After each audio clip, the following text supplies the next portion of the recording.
오늘 주시는 하나님의 말씀은 누가복음 1장 8절에서 17절의 말씀입니다. 제가 봉독하여 드리겠습니다.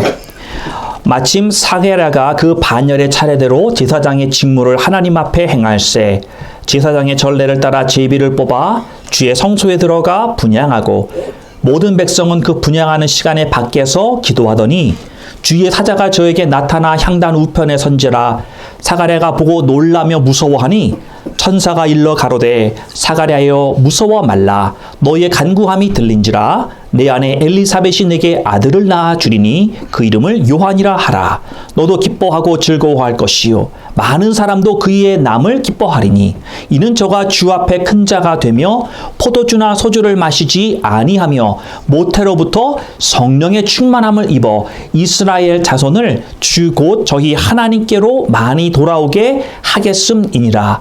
저가 또 엘리야의 심령과 능력으로 주 앞에 앞서가서 아비의 마음을 자식에게 거스리는 자를 의인의 슬기에 돌아오게 하고 주를 위하여 세운 백성을 예비하리라. 아멘. 저희 잠깐 기도하겠습니다. 하나님, 오늘도 주의 말씀이 땅에 떨어지지 않게 하여 주옵시고 이 시간에 성령께서 강력하게 역사하여 주시어서 우리들의 심령 가운데 우리 하나님의 음성이 다 들려지게 하여 주시옵소서. 하나님 우리의 영혼을 이 시간에 하나님의 말씀으로 충만하게 채워 주시옵시고 전하는 자나 듣는 자가 동일하게 하나님의 크신 은혜 가운데 우리 나아갈 수 있도록 이 시간 함께하여 주옵소서. 예수님의 이름으로 기도합니다. 아멘. 자, 오늘 저희들이 12월 첫째 주일을 맞았습니다. 그러면서 저희들이 이 누가복음이라고 하는 복음서의 세 번째죠. 예, 기록된 이 말씀을 여러분들과 함께 이제 앞으로 나누려고 합니다. 누가복음 저희들이 이제 첫 장을 시작을 하면서 오늘 제목이 주의 길을 예비한 자라고 하는 제목으로 여러분들 앞에 말씀을 들고 섰습니다. 저희들이 이 누가복음 제일 앞부분에 등장하는 인물은 예수님이 아닙니다. 예, 바로 침례 요한이라고 하는 인물이 등장을 하는데요. 2000년 전에 주님이 이 땅에 오시려고 하는 바로 그때에 그 주님의 오는 길을 예비한 자가 바로 이 침례 요한이었다라는 것이죠. 아주 귀하고 소중한 사명을 감당했던 인물이 바로 이 요한이라고 하는 인물이었다라는 것입니다. 참 사명을 잘 감당했지요. 그래서 목숨을 잃을 때까지 하나님의 사역을 감당했었던 아주 충성된 사람이었습니다. 여러분, 우리가 이 마지막 시대라고 일컬어지고 모든 사람들이 동의하고 있는 이 시대를 살고 있는 여러분과 저들은 다시 오실 주님, 재림하시는 그 주님이 있음을 믿기에 우리들의 삶의 방향이 오고 계시는 주님, 다시 오는 거죠. 그 주님을 준비하는 자의 삶을 우리는 살아야 한다는 것입니다. 예수님이 맨 처음 오셨을 때에 베들레헴이라고 하는 곳에서 태어나시면서 그의 길을 준비했던 자가 있었듯이 앞으로도 다시 오실 정확히는 지금도 오고 계시는 그 분을 예비하고 준비할 사람들이 또한 있어야 한다라고 하는 것입니다. 여러분, 누가 그러면 이 주님의 길을 예비하는 사명을 받았을까요? 앞에서 이렇게 서서 인도하는 목사가 받았을까요? 아니면 누가 교황이 받았을까요? 아닙니다. 주님이 오심을 준비하는 사명을 받은 존재는 교회입니다. 깨어서 기도하며 그 하나님의 임재를 사모하는 거룩한 교회. 이 교회가 바로 다시 오실 주님을 준비하는 존재라고 하는 것입니다. 사랑하는 성도 여러분, 엘리야의 사명을 감당할 거룩한 신부요 영광스러운 교회인 줄로 믿으십니까? 예. 오늘 먼저 저희들이 누가복음을 기록한 목적을 제일 먼저 기록을 하고 있습니다. 누가복음이 왜 기록됐느냐? 세 가지의 이유를 본문에서 밝히고 있습니다. 2절에 보니까 증인된 삶을 살도록 이 복음서를 기록하였다라고 누가가 적고 있습니다. 이유가 뭐라고요? 증인된 삶을 살도록. 네, 제가 시간상 다 읽지는 않겠습니다. 예수님이 이 땅에 오셔서 하신 많은 사역들을 많은 사람들이 보았죠. 또 그 예수님의 가르침을 들었어요. 그렇죠? 그런 많은 사람들이 일어났다. 그럼 우리 그런 사람들을 뭐라고 부르냐?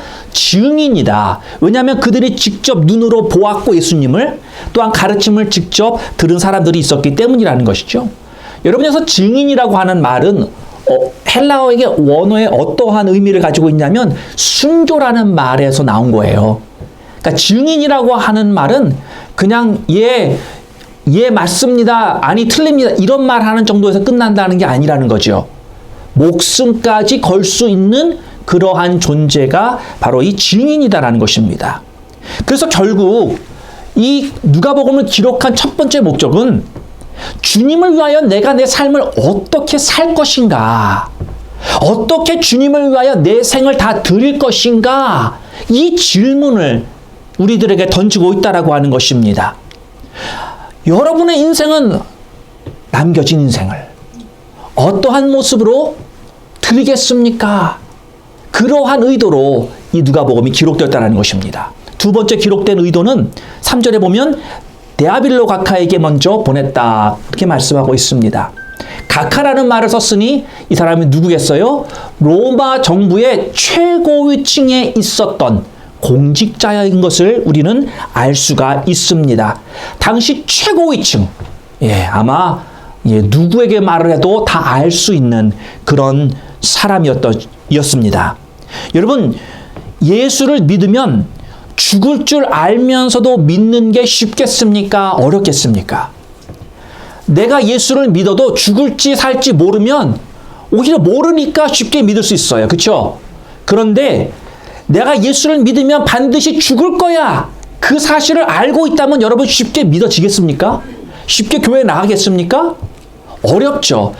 로마 정부의 팔리스를 가장 잘 알고 어쩌면 그 팔리스를 만드는데 함께 했었던 사람일 수 있는 데아빌로라고 하는 이 사람이 예수를 믿는 모든 자들을 죽이고 있는 그때에 나도 예수를 믿다 걸리면 죽을 줄 아는데 과연 예수를 쉽게 믿을 수 있겠냔 말이에요. 데아빌로는 그런 사람이었다는 것입니다. 자기가 죽을 줄 알면서 예수를 믿었다는 것입니다. 여러분이 데아빌로라고 하는 사람은요, 자신이 가지고 있던 모든 부귀와 영화를 예수님 때문에 버린 사람입니다. 이미 각오를 한 거죠. 내가 예수를 믿다가 걸리면 이 모든 게 다 날아간다라고 하는 걸 알면서 각오하고 그걸 날릴 그런 마음 가운데 예수를 믿은 사람이라는 거예요. 하나님의 복음은 그 당시 2000년 전에 하급 계층에 많이 전파됐습니다. 이런 어떤 상부층보다는 하급 계층에 많이 전파되었고, 그리고 그 사람들이 많이 믿었지만 그 하급 계층에 있는 사람들만을 위하여 기록된 것은 복음이 아니다라는 것이죠. 그 누구에게도 주어질 수 있는 것이 바로 예수의 복음이다라는 것입니다. 누구라도 기꺼이 자신의 인생을 하나님께 드리고자 하는 모든 사람을 위하여 기록된 것이 복음이다. 하나님의 말씀이다라는 것입니다. 신앙생활은 가난하고 굶주리고 아파하고 고통받는 사람보다는요, 돈 많은 사람, 많은 것을 가지고 있는 사람이 신앙생활하기가 더 어렵습니다. 데아빌로는 많은 것을 가지고 있었지만 다 포기할 정도로 신앙생활을 잘하는 사람이었다라는 것입니다. 여러분, 성경의 이름이 기록될 만한 사람이죠? 데아빌로. 또 세 번째, 누가복음에 기록된 목적은 4절에 보니까 더 확실하게 하기 위해서. 예수님에 대한 기록들이 여기저기서 생겼어요. 그렇죠? 마태복음, 마가복음, 이렇게 또 다른 우리가 알지 못했던 그런 기록들이 생겼단 말이죠. 그 사람들이 예수님에 대해서 알기는 알지만 확실하게 알 필요가 있었다라고 하는 것입니다. 여러분 확실하게 한다 할 때에 그 확실하게 한다는 것은요. 모르는 것을 새로운 정보를 새로운 것을 가르쳐 준다는 의미가 아니죠. 이미 알고 있는 사실들을 그것을 다시금 실체화 시켜준다라는 의미를 가지고 있는 것입니다. 그래서 알고 있는 것을 지식에서 끝내는 것이 아니라 삶으로 정착할 수 있도록 그런 의도를 가지고 누가복음이 기록되었다는 것입니다. 아멘. 자, 사랑하는 성도 여러분, 우리가 이 누가복음 강해를 통해서 목적이 있습니다. 여러분이 알고 계시는 예수, 그 예수가 여러분이 그냥 알고 있는 수준에서 끝나는 것이 아니라 우리가 이 강의 시간을 통해서 그 예수가 여러분의 삶 속에 더욱더 실체화되기를 주님의 이름으로 축원드립니다. 말씀은 절대로 듣는 거에서 끝나면 안 됩니다. 아멘. 말씀은 계속해서 내가 곱씹어야 됩니다. 소가 되새김질을 하듯이 우리들도 자꾸만 말씀을 되새겨야 되는 거예요. 우리가 내년도가 되면 우리가 이제 소그룹 모임을 시작을 할 것입니다. 우리가 이제 이름도 새롭게 이제 할 거지만 여러분 우리가 그럴 때 모여서 그냥 단순하게 어떤 소셜라이즈 하려고 모이는 게 아니죠. 거기에서 분명히 하나님의 말씀이 나눠져야 되고 우리의 삶 속에서 역사하시는 그 예수가 증거되어야 된다는 것입니다. 그래서 여러분이 알고 계시는 그러한 예수가 더욱더 내 삶에 확신해지고 이것이 좀 드러나고 그래서 바로 이 예수님이 우리의 삶 속에서 이 실체화되는 그러한 시간들이 그런 목적으로 앞으로 우리 소그룹이 형성된다라고 하는 것을 결코 잊지 마시기 바랍니다. 네. 자, 하나님께서는 오늘 요한이라고 하는 이 사람을 택해서 주님의 길을 준비하는 자로 사용하셨습니다. 여기에는 이유가 있습니다. 하나님은 아무나 들어서 사용하지 않으십니다. 하나님은 그 누구라도 들어서 사용하실 수 있지만 아무나 사용하시는 하나님은 결코 아닙니다. 특별히 중요한 일을 여러분 맡길 때, 중책을 맡길 때 아무에게나 맡기나요? 아닙니다. 천만의 노노. 중요한 것만큼 그 일을 잘 감당하라고 여겨지는 사람에게 맡기는 것입니다. 아멘. 하나님도 보실 때 예수님이 이 땅에 오시는데 가장 중요한 역할을 해야 되는 인물이 있었으니 바로 그 길을 예비하는 자, 그 자로 누구를 부르셨다면 요한을 부르셨다. 그럼 하나님께서 어떤 모습을 보시고 이 요한이라고 하는 사람을 바로 사용을 하셨는가? 주의 길을 예비하는 자로 우리가 오늘 세 가지로 살펴보기를 원합니다. 첫 번째 이유, 하나님이 요한을 선택하신 이유는 신실한 부모님의 영향력 때문이었습니다. 요한하고 아무 상관없죠. 신실한 부모님 때문이었다. 여러분, 자녀에 대한 부모의 영향력은 절대적입니다. 그렇죠? 여러분, 우리 제시카도 아들을 낳아서 지금 모유를 먹이면서 있을 거예요. 그렇죠?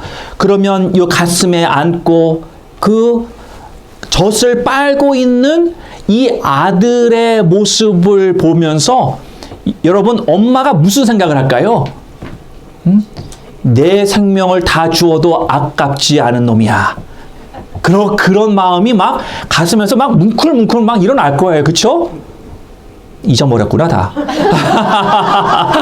이제는 왼수가 됐어요. 그렇죠? 이놈 다 컸다고 머리 컸다고 이제 아빠 엄마 말도 안 듣고 갑자기 설교할 맛이 뚝 떨어지네.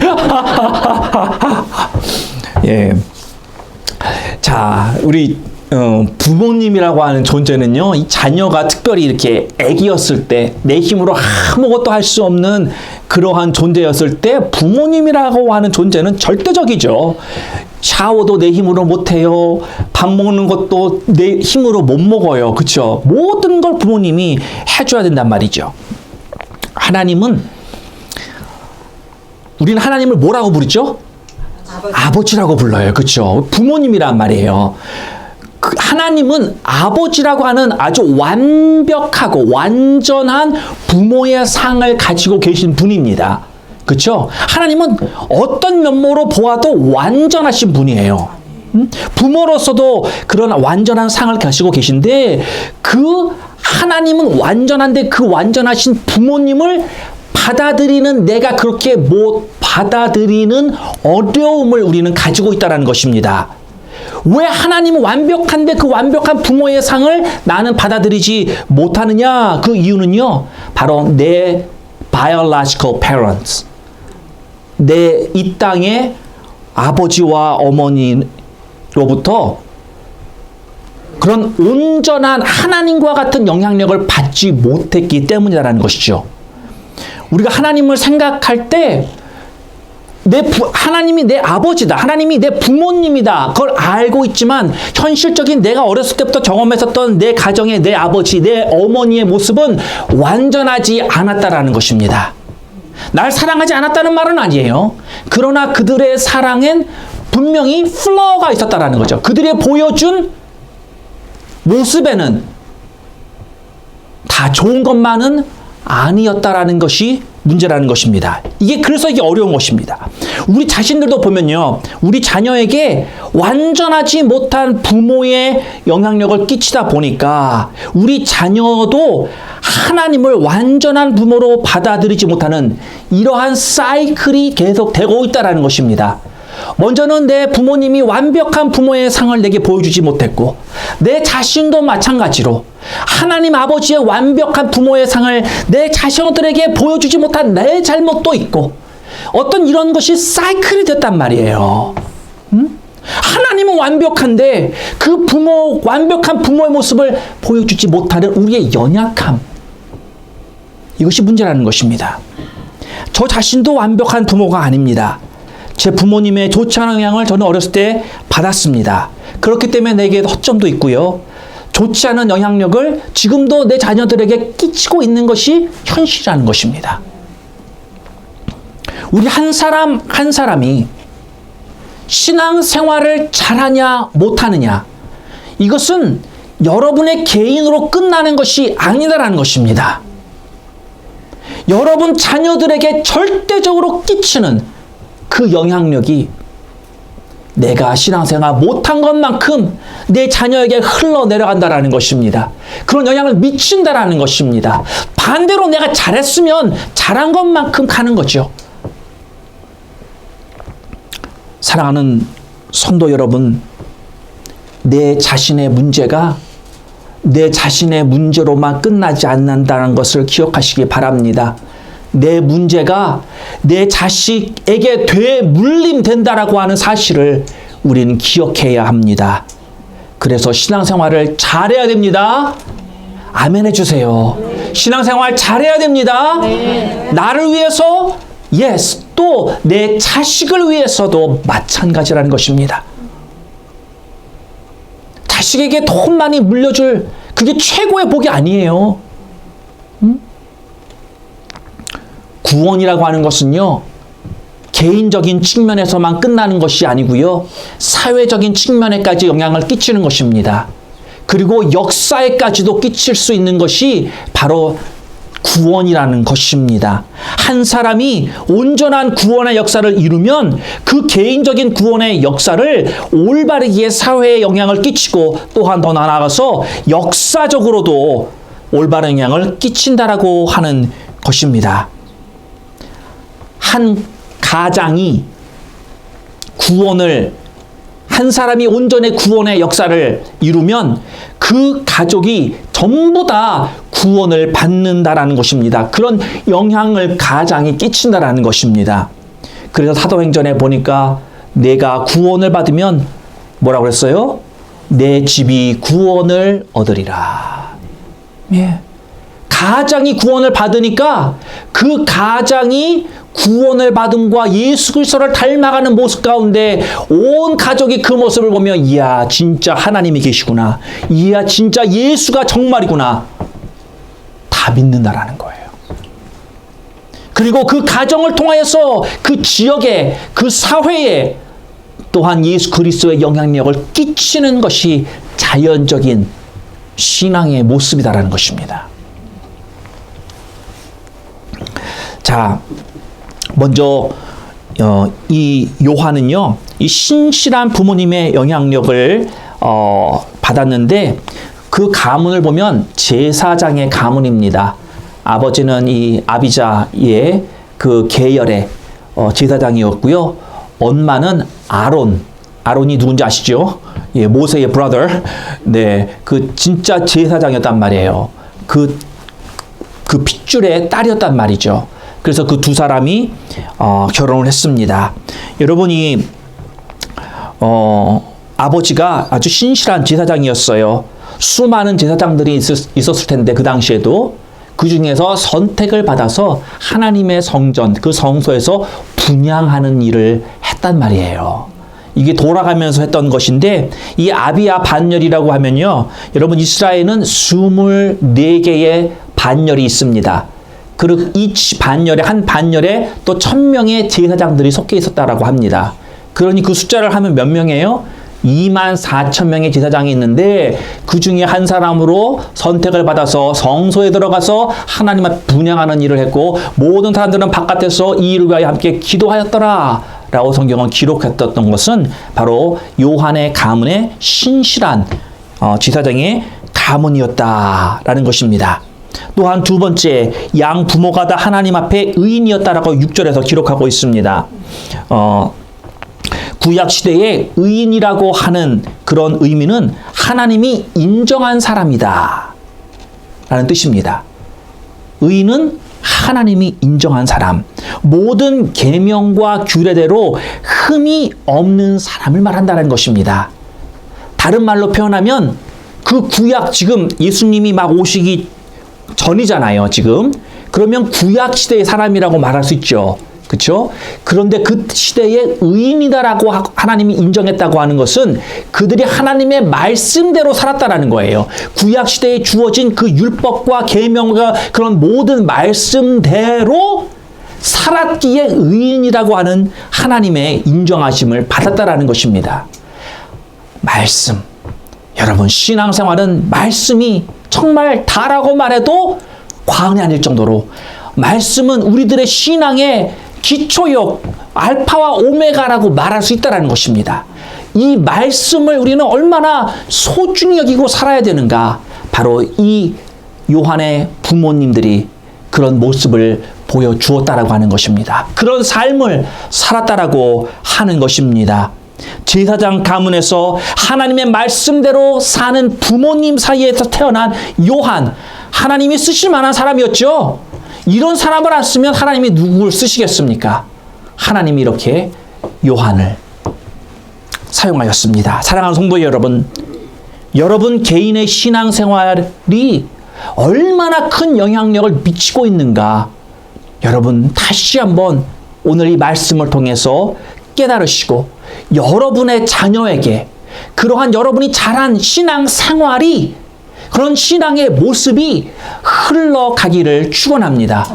그래서 그것이 또한 이 사회에도 흘러가고 정말 역사에까지도 길이 남을 수 있는 그러한 하나님의 놀라운 역사가 일어나기를 바랍니다.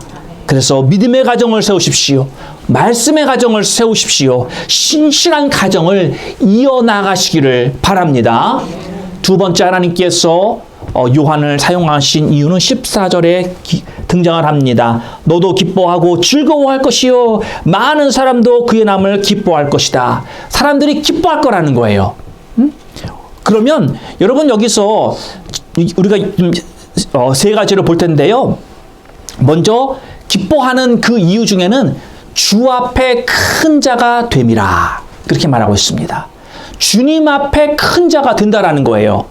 하나님 앞에 큰 자, 큰 자라고 하는 게 뭐 6'6" 해가지고 300 파운드 뭐 몸집이 크다는 거예요? 그렇게 말하는 게 아니죠. 여러분, 크다는 것은 권위와 사랑을 말하는 것입니다. 권위와 사랑, 이 두 가지는 함께 가는 것이죠. 영적인 권위가 있어서 권세가 드러나고 또한 사랑이 있어서 사람들을 품고 가는 거예요. 이 두 가지가 특별히 목회자에게 중요한 것입니다. 영적인 권위가 있어서 그 입에서 떨어지는 말들은 성도들이 전적으로 신뢰할 수 있어야 하는 것입니다. 목회자의 권위가 무너지면 교회의 질서가 무너지게 되어 있습니다. 놀라운 것은 무엇이냐? 하나님은 질서가 무너진 곳에서는 역사하는 법이 없습니다. 교회가 하나님의 질서가 무너졌다. 그러면 그 교회에 하나님의 역사가 아니라 다른 역사가 일어날 겁니다. 이거는 법칙입니다. 그래서 절대로 하나님의 교회에서는 이 하나님의 질서를 흔들면 안 됩니다. 이게 무너져 버리면 더 이상 교회라고 부를 수 없는 상태로까지 갈 수밖에 없는 것입니다. 왜? 하나님이 역사를 안 하시기에. 여러분, 당연한 거예요. 하나님의 질서가 무너졌는데 뭐 다른 일들이 일어난다. 그러면 케이아스밖에 일어날 게 없는 거예요. 그렇죠? 그 질서가 바로 잡히기 전까지는. 다른 게 일어나면 뭐 잘못된 거예요, 다. 혼란과 이런 일들이 일어난다는 거죠. 자, 그래서 두 번째로는 또 사랑이 있어야 된다는 거예요. 사랑. 권위만 있어서도 안 돼요. 사랑이 함께 있어야 한다는 것이죠. 한 영혼 한 영혼을 사랑으로 대하고 인내하고 받아주고 품고 가야 한다는 것입니다. 교회 리더들도 마찬가지예요. 목회자만 그러라는 게 아닙니다. 교회 리더들도 주 앞에서 다 큰 자가 될 수 있도록 여러분들이 위해서 기도해 주시고, 그래서 교회 리더들도 권위가 생기고, 그리고 또한 사랑이 풍성해서 함께 우리가 지어져가는 공동체가 되기를 바랍니다. 두 번째, 기쁨의 존재가 되는데 포도주나 소주를 마시지 않았다 말하고 있습니다. 예. 15절 볼까요? 이는 저가 요한을 말하는 거예요. 주 앞에 큰 자가 되며 포도주나 소주를 마시지 아니하며. 야, 성경에 소주라고 하는 말이 기록이 되어 있네요. 진로 소주가 있는 줄 어떻게 알았어? 예? 아, 제 성경에는 소주라고 써 있어요. 네. 예. 예. 그렇게 따져야 되겠어요. 예? 여기서 말하는 소주가 독주를 의미하는 거죠. 그걸 또 진짜 또 그렇게 들으셨어. 예. 자, 진로 소주 말하는 게 아니고요. 예? 이상한 생각하셨네, 우리 권사님. 예. 독한 술 말하는 거예요. 독한 술. 예, 그런 걸 안 마셨다. 예. 그렇게 말하는 거죠. 자, 근데 이게요, 다른 말로 표현하면 술 마셔서 알코올 중독자가 되지 말아라, 이런 의미였냐라는 거죠. 아니에요. 여기서 포도주와 독한 술을 마시지 않았다라고 하는 말은 요한은 어렸을 때부터 나실인으로 구별됐다라는 것을 말하는 거예요. 나실인. 여러분, 나실인이라는 게 뭐냐면 나실인이 여러 가지를 안 했죠. 예, 술을 안 마셨어요. 그렇죠? 그리고 나실인이 또 뭐를 안 했죠? 예, 죽은 자를 만지지 않았어요. 그렇죠? 왜? 부정하기 때문에. 그래서 그런 어떤 구별된 삶을 살았던 것이 이 나실인인데, 그러면 요한이 나실인이라고 여기서 말하고 있는 것은 무엇이냐? 한마디로 세상과 타협하지 않는 사람으로 성장을 했다라는 것입니다. 다시 한번 말합니다. 세상에 오염되지 않는 사람으로 자라났다라는 것이에요. 예.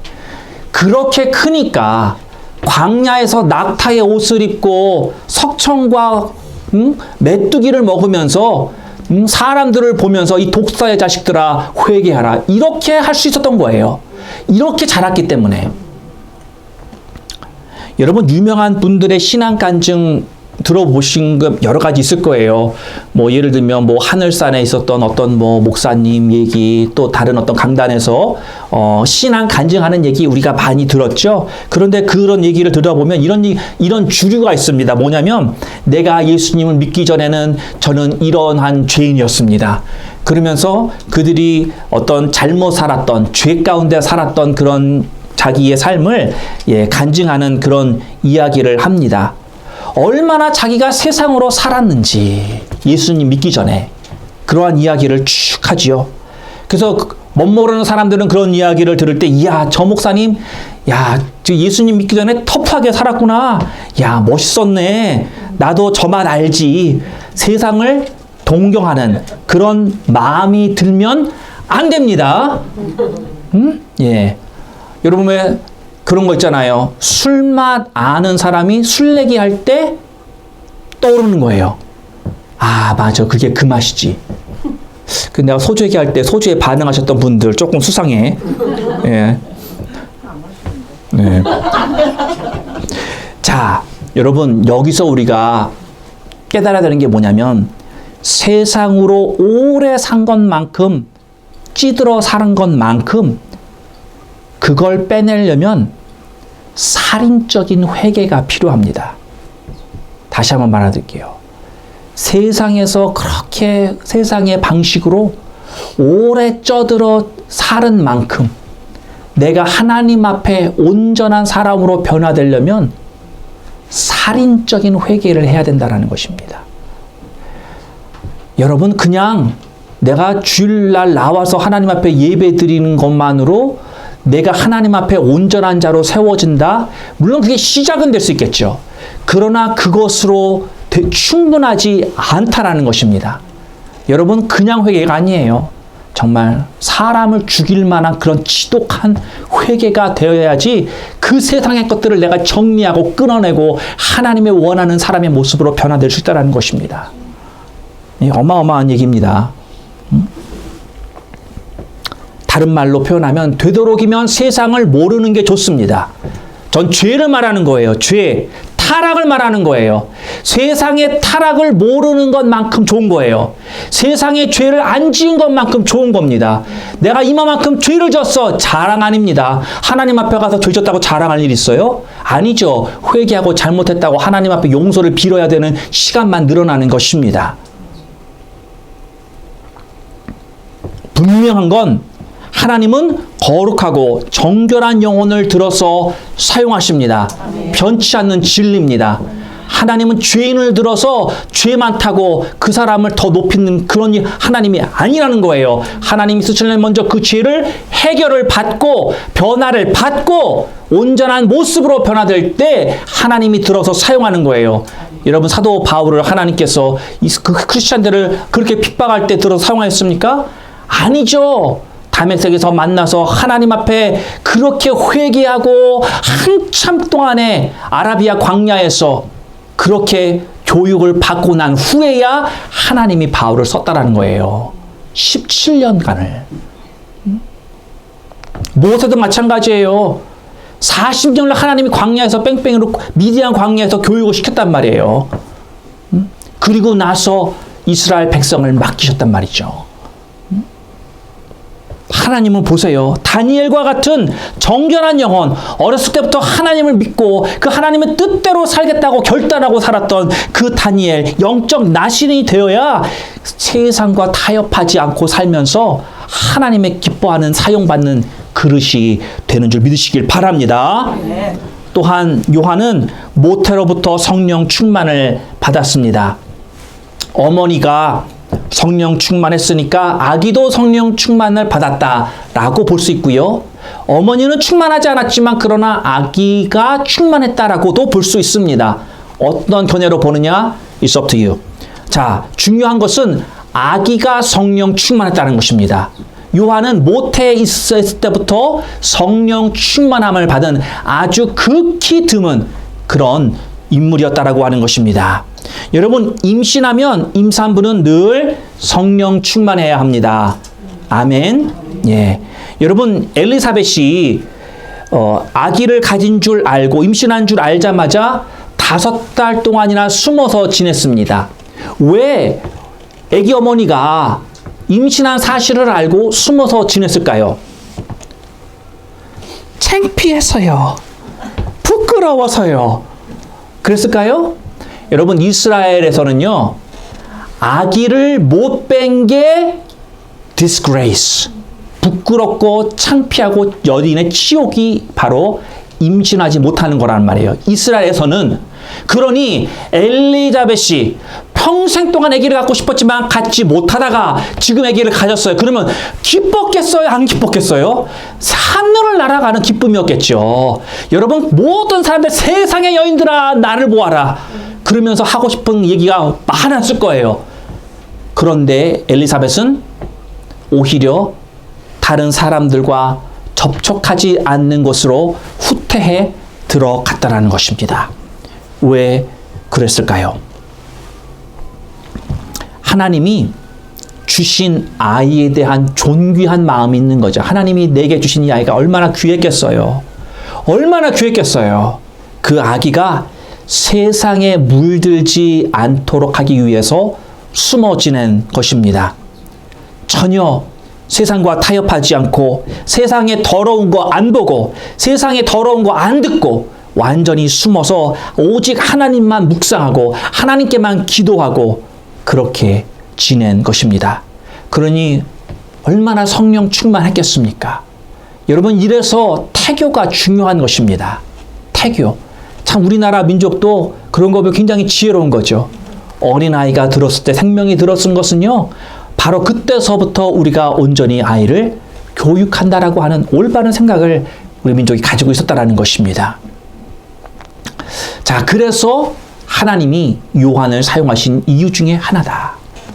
마지막 세 번째, 17절을 보면은 저가 또 엘리야의 심령과 능력으로 주 앞에 앞서가서 아비의 마음을 자식에게 거스리는 자를 의인의 슬기에 돌아오게 하고 주를 위하여 세운 백성을 예비하리라. 자, 엘리야와 같은 사람이기에 하나님이 요한을 들어 썼습니다. 엘리야.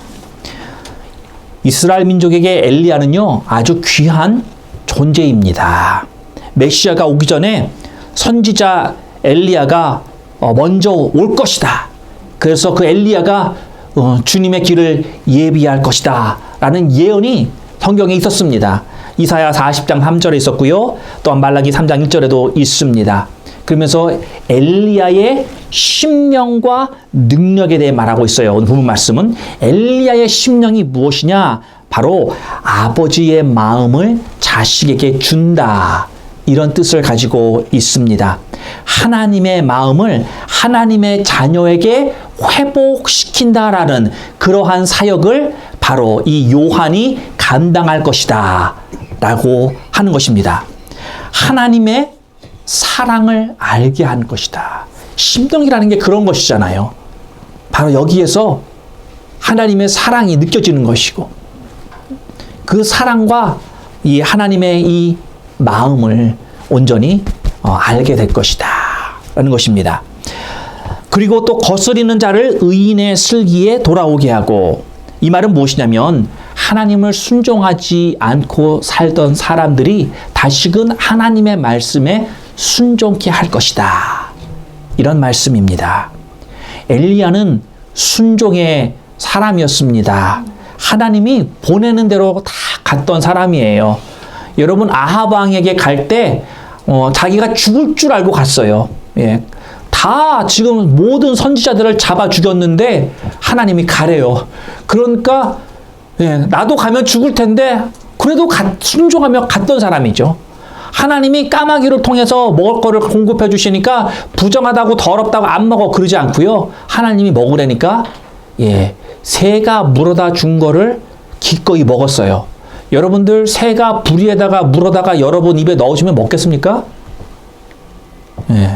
그쵸? 쉽지 않죠. 이 성경이요, 가만히 보면은 우리가 별 생각 안 하고 읽지만 나도 그럴까 생각해 보면 아마 어려울 거예요. 뭐 이런 생각이 들죠. 근데 엘리야는 잘 받아 먹었어요. 엘리야. 침례 요한도 마찬가지죠. 바로 이런 순종의 사람들을 세워서 주님이 오시는 길을 예배했듯이 우리도 하나님의 말씀에 순종하는 사람들이 다 되어야 한다는 것입니다. 17절의 말씀 보면 주를 위하여 세운 백성을 예비하리라. 사람을 세운다라는 것입니다. 여러분, 사역은 사람을 세우는 것입니다. 아멘. 새로운 사람이 오는 것도 좋지만 우리가 먼저 세워져야 합니다. 아멘. 우리가 먼저 세워져야 되는 거예요. 여러분, 교회는 이 체육관입니다. 체육관, 영적인 체육관. 사람들이 잘 훈련받아야 되는 거예요. 체육관에서 우리 뭐 해요? 여러분, 짐에 가면 뭐 걷고 뛰고 뭐 이렇게 뭐 아령도 좀 하고 훈련하잖아요. 운동하잖아요. 교회도 그런 곳이라는 거죠. 훈련하는 곳이에요. 내가 더 성장해야 되는 곳입니다. 그래서 어떤 수준에까지 가야 되느냐? 예수의 제자로 세워지는 그 수준에까지 이르러야 한다라는 것입니다. 그럴 때 선교도 되는 것이고, 그럴 때 우리의 지경이 넓어지는 것이고, 그럴 때 우리의 영향력이 좀 많아지는 것입니다. 이게 안 되면요, 다른 사람이 와서 나 저 사람 때문에 시험 들었어, 나 이제 앞으로 교회 안 나올 거야, 이런 얘기가 나온다니까요. 예. 아니면 저런 사람들이 예수를 믿어? 저런 사람이 무슨 직분자야? 이런 말들이 나올 수밖에 없는 거죠. 그런 말들이 나오지 않도록 뭘 해야 돼요? 내가 훈련해야 된다는 거예요. 훈련. 예. 안 그러면 하나님의 선교가 이루어질 수 없는 거예요. 보낸 것만큼 상처받고 떨어져 나가서 다시는 교회 안 나가겠다고 결단하는 사람들만 만들어내는 거죠. 이거는 선교가 아니라 반대죠. 선교 반대는 뭐라고 그래야 되나? 예? 예. 하나님의 나라를 이루는 게 아니라 반대죠. 하나님의 나라를 무너뜨리는 일을 교회에 다니는 사람이 한다라는 거죠. 얼마나 가슴 아픈 얘기입니까?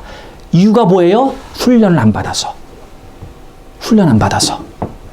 이 상태로 살다 보니까 계속해서 내가 다른 사람에게 어려움 주고 다른 사람의 시험에 들게 되는, 그렇기 때문에 우리는 사람을 세워야 되는데 누가 세워줘야 되냐? 내가 세워줘야 됩니다. 이 말은요, 나 직분 주세요, 이게 그렇게 디맨드라는 말이 아니라 여러분들이 훈련을 통해서 하나님이 사용할 수 있는 사람들로 성장해야 된다는 것입니다. 그래서 항상 무엇을 하든지 이게 나에게 성장을 가져다 줄 것인가, 이러한 생각들이 항상 내 마음속에 있어야 되는 거죠. 여러분, 오늘도 우리 장로님이 기도하셨지만 12월 첫째 주를 우리가 맞으면서, 이 또한 2022년도 마지막 달을 우리가 맞으면서, 여러분, 우리가 한 해를 돌아보는 시간들을 가지지 않습니까? 뭘 돌아보냐? 가장 중요한 게 뭐냐? 올해도 내가 성장했느냐? 아니면 작년과 내가 똑같았느냐? 아니면 후퇴했느냐? 그런 생각들을 당연히 우리가 해봐야 된다는 것이죠. 그럼 생각만 하고 끝나면 되겠느냐? 아니죠. 다가오는 새해에 그러면 나는 무엇을 할 것이냐? 이러한 나의 모습을 내가 알았으니 새해에는 어떠한 모습으로 내가 변화되어야 될 것이냐? 그러기 위해서 내가 무엇을 해야 될까? 하나님 앞에 물어봐야죠. 이런 시간들을 올 12월 한 달 동안 여러분들 묵상하며 주님께 물어보시기 바랍니다. 마지막으로 엘리야의 능력. 엘리야의 능력은요, 우리가 아까 심령을 얘기했죠. 엘리야의 능력은 말씀 선포에 대한 권세입니다. 여러분, 침례 요한은 평생 단 한 번도 기적을 일으키지 않은 사람입니다. 여러분 보셨죠? 예, 기적을 단 한 번도 일으키지 않은 사람이 침례 요한인데요. 그런데 팔레스타인이 이 침례 요한의 말 한마디에 덜덜덜덜 떨었습니다.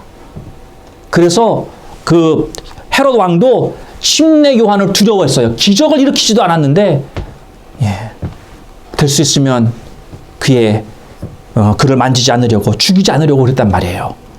교회는 뭐니 해도 말씀의 권세가 있어야 됩니다.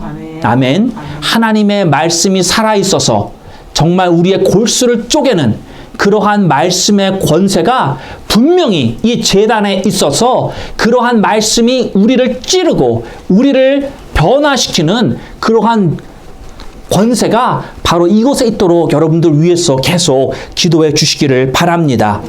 그리고 이것은 여기에서 흐를 때에 그러한 권세가 여러분에게도 이게 transfer, 여러분들에게도 이것이 전해지는 줄을 여러분 믿으셔야 됩니다.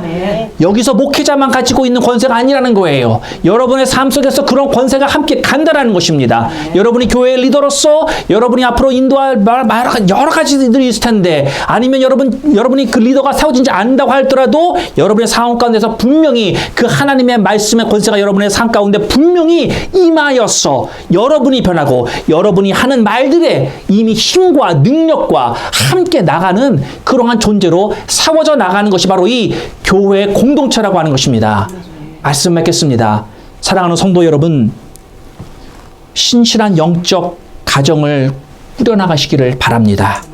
여러분의 신앙생활이 자녀에게, 사회에게까지, 역사까지 막대한 영향을 끼친다라고 하는 것을 기억하시기 바랍니다. 나는 늙었어. 나는 이미 다 끝났어. 아니에요. 여러분들 아직도 살아계시고 성령이 여러분 안에 계십니까? 성령이 죽었습니까? 살아있습니다. 성령이 살아있으면 그분이 하십니다. 내가 하는 게 아니에요. 내가 나는 능력이 있어 없어 나이가 아니에요. 하나님이 계신다면 하나님이 그러한 일을 해가시는 줄 믿습니다. 하나님께서 여러분의 가정을 회복시키시고 여러분의 자녀를 회복시키시고, 그래서 점점 우리의 지경이 넓어지며 바로 이 스포켄, 이 에어웨이 하이츠 지역에서 우리 하나님이 기뻐하시는 그런 놀라운 역사들이 하나님이 하실 줄 믿으시기를 바랍니다.